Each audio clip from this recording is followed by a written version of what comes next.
Assalamualaikum warahmatullahi wabarakatuh. Brother and sister, estate. Cara jaga kereta, ya sekarang contoh. Jadi hari ini kita ada contoh apa itu rotor disc ataupun disc brake. Piring disc ataupun piring brake bagi tayar hadapan. Semua jenis kenderaan yang ada di Malaysia.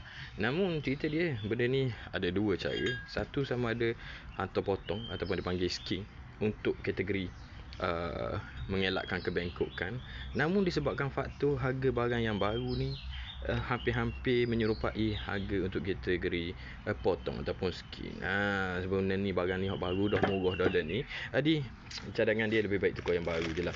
So harga pun tak mahal mana, murah aja kan, untuk dibandingkan dengan kita atau skin apa semua. So biasanya ni benda ni ditukar apabila kita menekan brake, dia mengalami gegaran, gegar pada pedal. Jadi yang ni memang biasanya digunakan.